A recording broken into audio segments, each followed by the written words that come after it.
Problema 2.97. El aguilón, que va del punto O al punto A, soporta una carga P y se sostiene mediante dos cables como se muestra en la figura. Se sabe que la tensión en el cable AB es de 183 libras y que las resultantes de la carga P y de las fuerzas ejercidas por los dos cables en A deben dirigirse a lo largo del aguilón que va del punto O al punto A. Determine la tensión del cable AC. Para resolver este problema es importante que comencemos por realizar un buen diagrama de cuerpo libre, donde involucremos todas las fuerzas para así poder esquematizar las fuerzas que se ven involucradas en este problema. Como lo menciona el problema, tenemos dos tensiones, dos cables, tenemos una carga P que se encuentra haciendo su efecto a lo largo del aguilón OA y tenemos una fuerza resultante que es la que resulta de las fuerzas ejercidas por los dos cables en A y la carga P. Vamos a marcar dos flechitas en cada uno de los cables, las cuales representan vectores de fuerza que se encuentran efectuando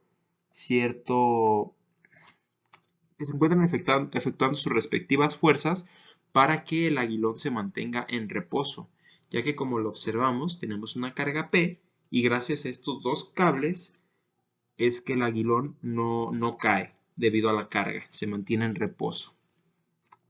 También vamos a marcar la fuerza resultante que menciona el problema, que se encuentra a lo largo del aguilón OA en el eje de las X. Una vez haciendo esto y teniendo este esquema gráfico del diagrama de cuerpo libre, vamos a nombrar cada uno de los vectores de fuerza. Este vector corresponde al vector tensión que relaciona el punto A con el punto C y este vector corresponde al vector tensión que relaciona el punto A con el punto B. Ok, perfecto. Anteriormente mencioné que el aguilón se encuentra en reposo, por lo tanto la sumatoria de fuerzas es igual a 0, ya que como se encuentra en reposo, las fuerzas se anulan. Ahora identifiquemos qué fuerzas están actuando dentro de este sistema. La sumatoria de fuerzas queda dada por la carga, es la siguiente igualación, donde encontramos a la carga P, que únicamente posee componente en J, y cada una de las tensiones, las cuales son dos, la tensión en AC y la tensión en AB, las cuales se representan de la siguiente forma. Se incluye el vector unitario, el cual nos va a dar la dirección y el sentido del vector, multiplicada por la magnitud del vector, por cuántas libras de fuerza se encuentra efectuando este cable en dicho punto. Y claro, igualadas a 0 debido a que es un cuerpo en equilibrio. Ahora, obtengamos las componentes de esta igualación. Comenzamos por la tensión AB, la cual conocemos su magnitud, que es de 183 libras. Únicamente nos falta conocer su vector unitario. O sea, dicho de otra forma, conocemos esto y esto es la incógnita en esta parte de la ecuación, de la igualación.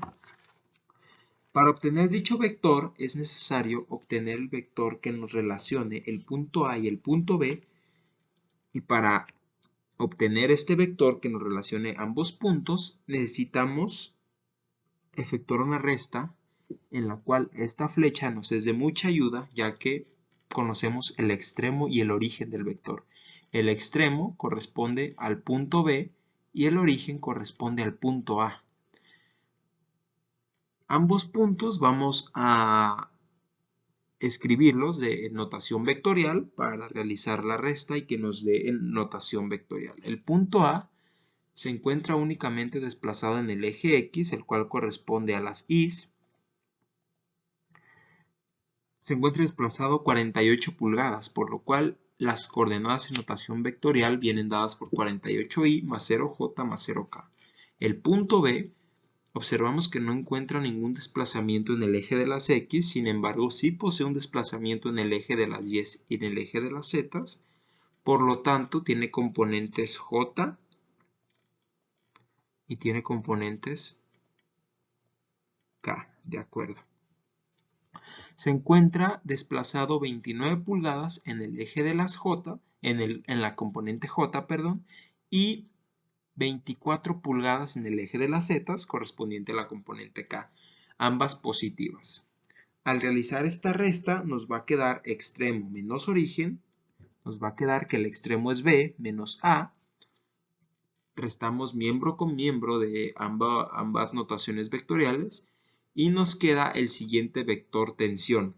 Este vector procedemos a obtener su unitario. Para obtener su unitario vamos a obtener su norma, la cual se obtiene sacando la raíz de cada uno de sus componentes elevadas al cuadrado, la cual es 61. Por lo tanto, procedemos a dividir el vector tensión sobre su norma para así obtener el vector unitario.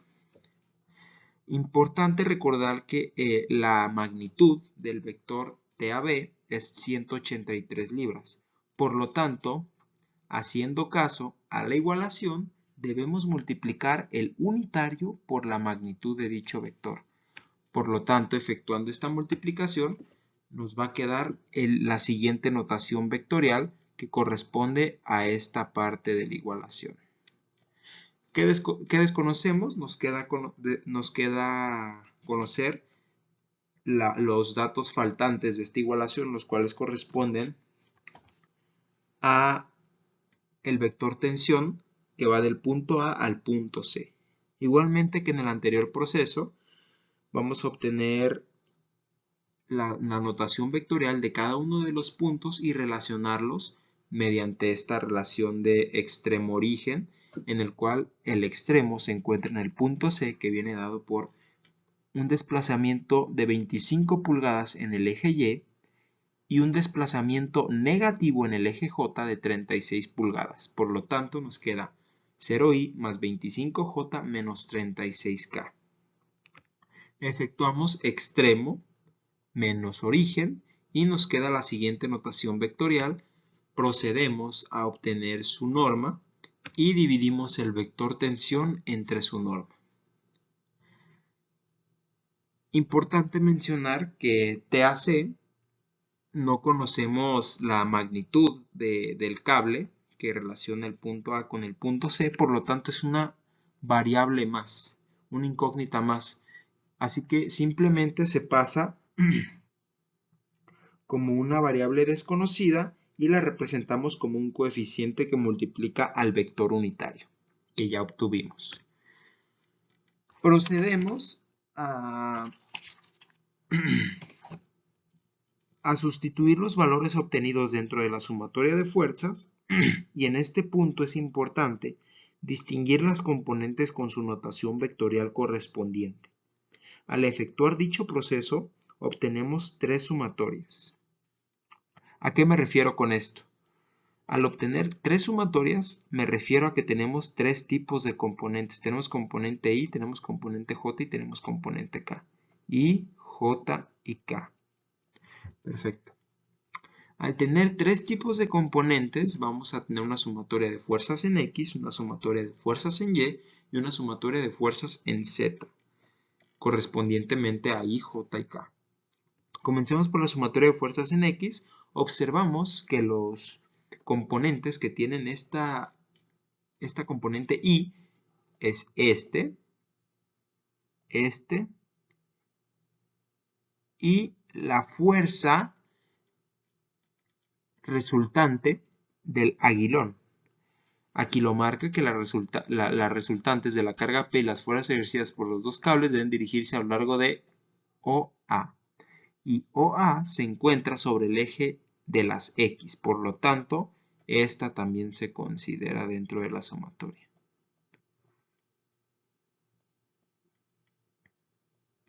FOA, la fuerza OA. Dicho esto, proseguimos con la sumatoria de fuerzas en Y, en la cual encontramos primeramente la carga P que se encuentra haciendo su labor en el eje negativo de las Y's, por lo tanto se representa con un signo negativo. encontramos que esta componente corresponde a la componente J y este 25 también está dentro de la componente J. Por lo tanto, los pasamos a la sumatoria. Simplemente nos queda hacer la sumatoria de fuerzas en Z, en el cual es importante distinguir todos los elementos que posean dentro de su notación vectorial la componente K. Observamos que únicamente los que cumplen esta condición son estos dos elementos, en el cual va a pasar como coeficiente nuestra variable desconocida TAC, quedándonos de esta manera la ecuación y dándonos pie a efectuar un despeje para poder conocer la tensión AC a partir de la sumatoria de fuerzas en Z. Despeje en el cual simplemente vamos a pasar este símbolo negativo al otro lado para que pase sumando y posteriormente este coeficiente que multiplica la tensión AC pasarlo a dividir con este miembro de la igualación. Dicho esto, procedemos a hacer el despeje y nos queda que la tensión AC es de 130 libras.